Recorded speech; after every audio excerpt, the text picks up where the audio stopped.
Today is officially the February 22nd of 2022. Donda 2 is dropping today, but I don't have $200 and I live in India. So it's not here. It'll be here the next time if I find a quality leak that I can continue to re-listen to. Welcome to a series that I would simply like to call What I Listened to This Month. Though ironically the first installment is going to be 2 months of the year, January and February. Because long story short, a lot happened this month. I had finals the first month, and then after that I got COVID. And that was not fun. So if I take a bit of a break in this one, chances are it's probably going to be catching my breath. Anyway, today I want to talk about the albums that came out in the months of January and February, which were pretty eventful considering the first part of the year, no one drops. But I also wanted to talk about classic albums. I wanted to expand my horizons for the first time and listen to some influential albums across all genres to, let's just say, enhance the knowledge that I already have, which is what I'm trying to do this month. This is going to be basically a diary series, just me saying what I listen to and what I think.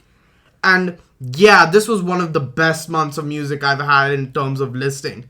Spoiler alert, I gave 3 retrospective 10 out of 10s this month. That's more than I've given in any stretch of time.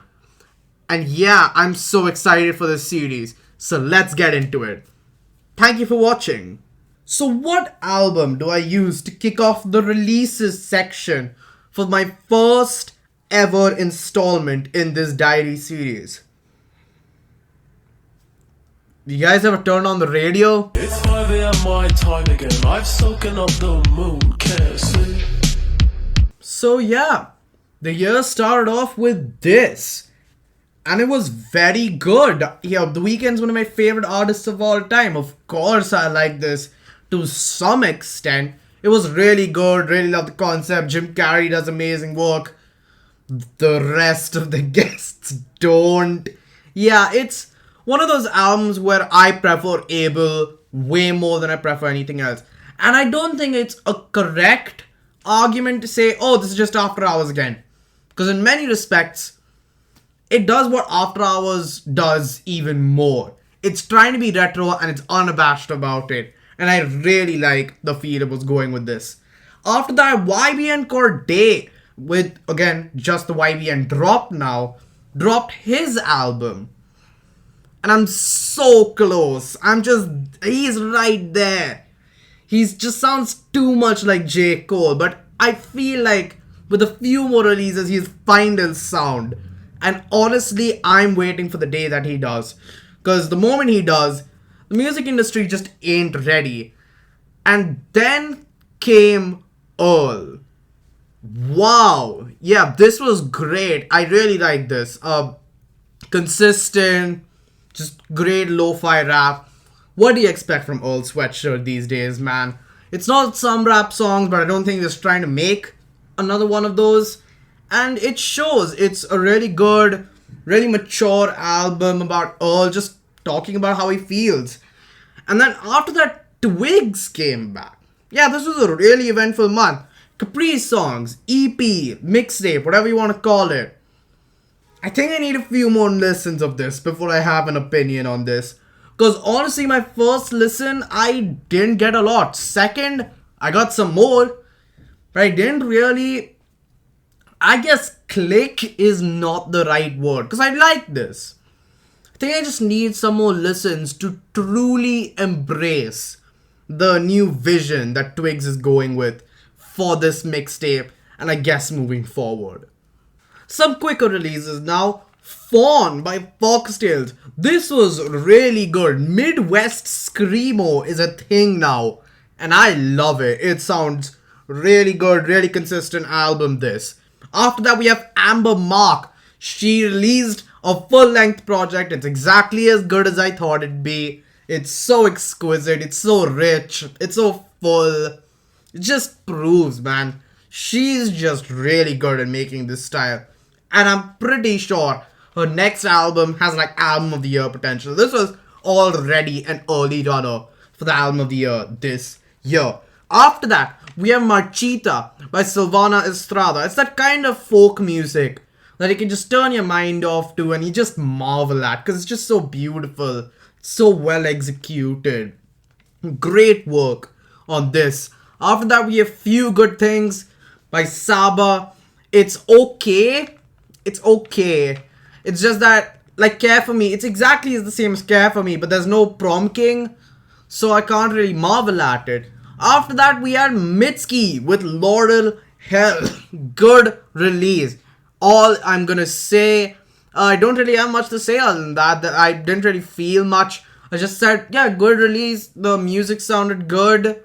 Mitski sounds fresher than ever. I need to read this one. This is the Big Thief album. Because I want to respect this. This was really good.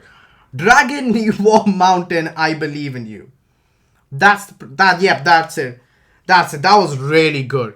Wow. Yeah. Adrian Lenker has perfected folk songwriting. She just has. After that, we have Hikaru Utada's Batomodo. I picked this up and I really liked it. It's like this sort of art rock, art pop thing that I really like, which you're actually going to see me talk about in the classic section. Yeah, I really like this. And then after that, we had Spoons come back with Lucifer on the Sofa. My dad thanks you for this rock release. This was really good, really consistent. Just proves why Spoon's the most consistent band out there. But what was my album of these 2 months? Well, it could only really be one, couldn't it?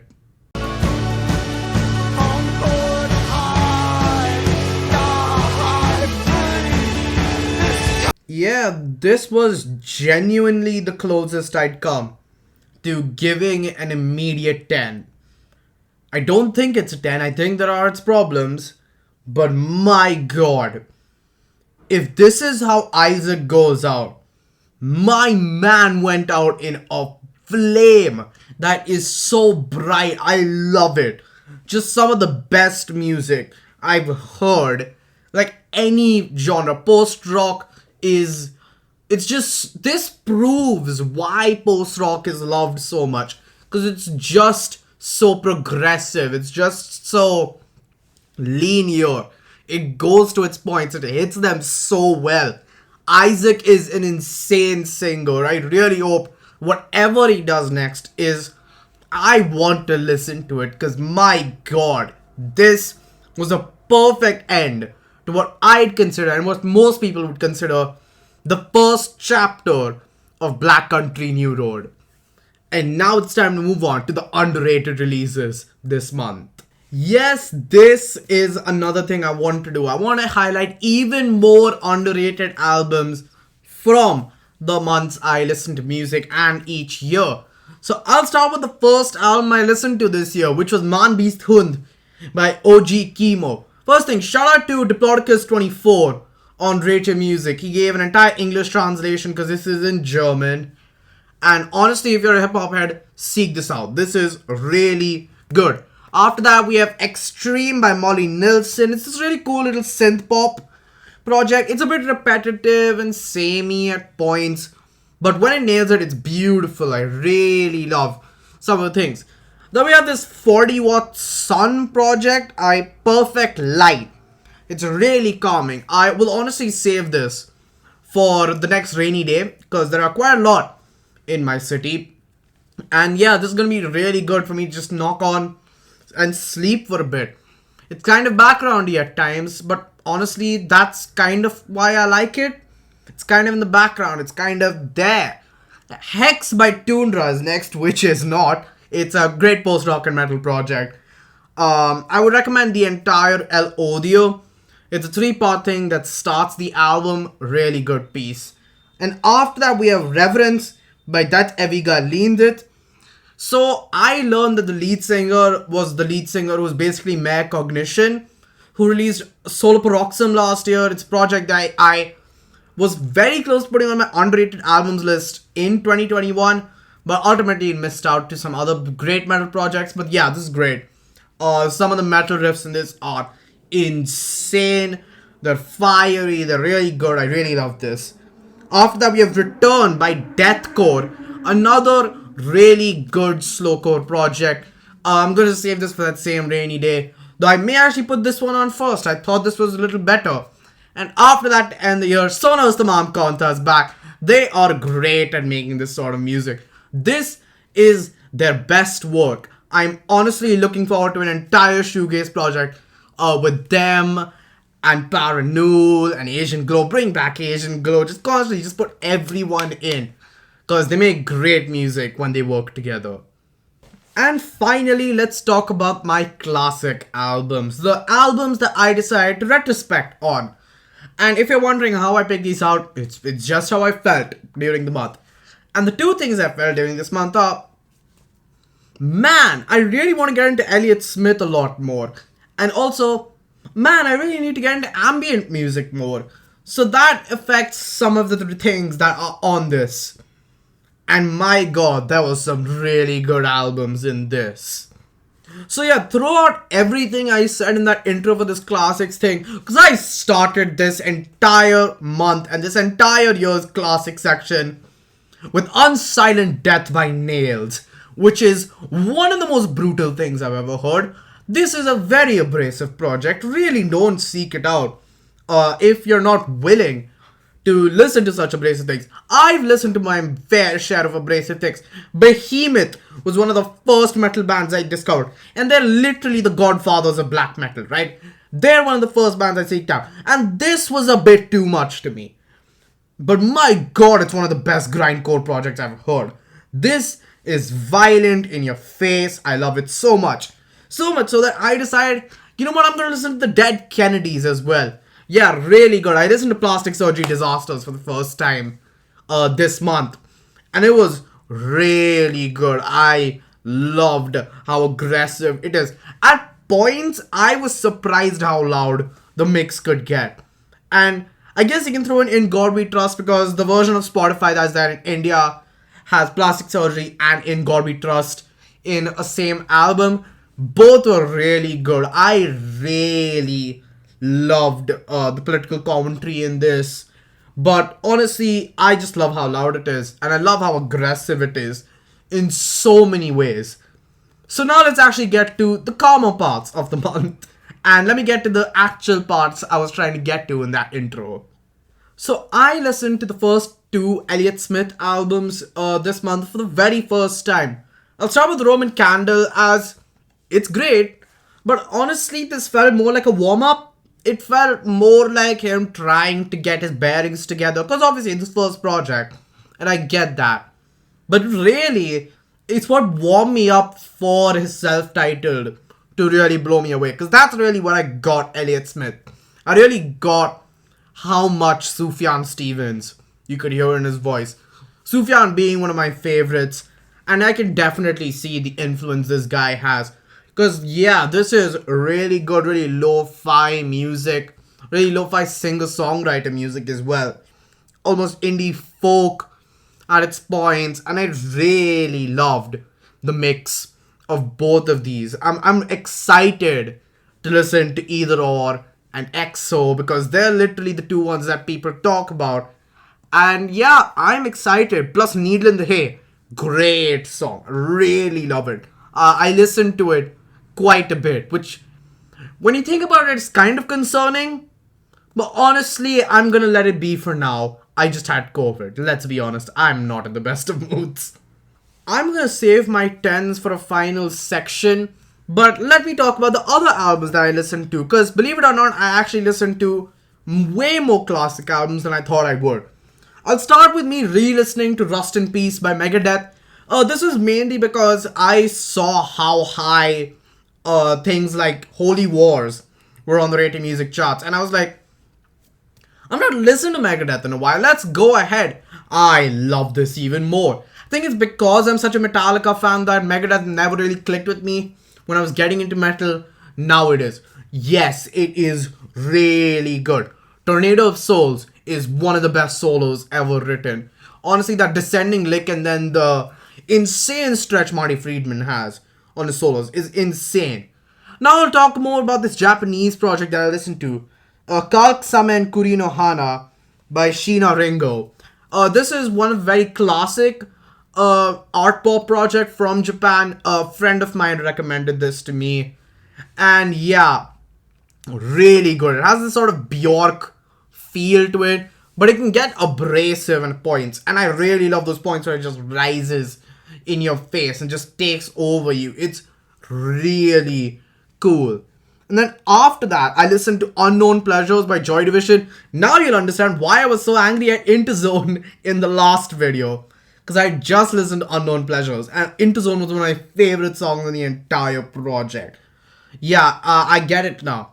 Joy Division is brilliant. I loved this album a lot. The post-rock vibes was so good. And I'd obviously listened to things like Blue Monday before. And yeah, this was just really good. And final album I want to talk about is Jordan Mason and The Horse Museum. Divorce Lawyers, I Shaved My Head. Yeah, this was weird. And I unironically think this is one of the best albums I've heard. God, this was good. The topics at hand are just discussed in so much detail and in such plain dialogue that it's almost funny at points. It's almost comedic when they describe these sort of things, but it's just so earnest and so well done that it's hard to pick at it and it's hard to dissect errors in it. It's really good. Check this out. This is an underrated album in my opinion. I'll start with a re-listen because I re-listened to Jay Dilla's Donuts for the first time in, I think, 2 years. My god. Yeah, my god. This was like an experience I never had. Honestly, me learning more about Dilla over the years has maybe turned this album to a 10 in my opinion.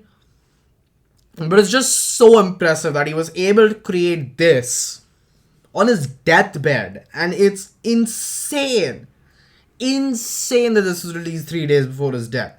And it's insane that this is the best instrumental hip-hop album of all time. It's just so good. It's so consistent. It honestly makes me want to become a producer just so I can at least even try and attempt to touch what Dilla did on this project. And now it's time for the ambient projects I picked up this month. Because I decided I want to get into ambient music, which is a genre that I've never touched. Only slightly in my underrated albums from last year. But I decided, you know what's going to be a good one? If I pick out video game soundtracks. They're high rated and a lot of people really like them. So what happens if I pick them up? Well, I give 2 10s. Because I started with Minecraft Volume Alpha, which I've obviously already listened to because I just played a lot of Minecraft when I was a kid. That's all I did mostly. And yeah, the fact that this is not the greatest video game soundtrack of all time is insane. Because it's great. It's brilliant. It's perfect. The soundscapes created are just so beautiful. They're so expansive. Yet they can get so haunting and horrifying. And I think that's the part of ambient music that I'm really liking. It's when that beautiful can transition so seamlessly into horrifying. That's what I'm liking. So what was my favorite video game soundtrack? Well, that would be Silent Hill 2. Yeah, Akira Yamaoka, man. It's perfect. It just is. Like, it doesn't count as music. It's an experience at this point. It's just so good. Like, how can an album be this good? It's exactly what I'd recommend to someone coming into ambient music. Because it's mostly ambient music, but there are actually moments in it where it breaks and you get these sort of soundscapes that are just so beautiful. And then it breaks into the haunting and horrifying because it's Silent Hill 2, right? And it's just so brilliant. It's It's genuinely something that I would ask you to experience by yourself. Don't let the time fool you. This thing flies. It goes like nothing. You would genuinely not regret if you invest the time and listen to this masterpiece of an album. And that was the month. Thank you for watching. I need some water. My throat's killing me. And peace.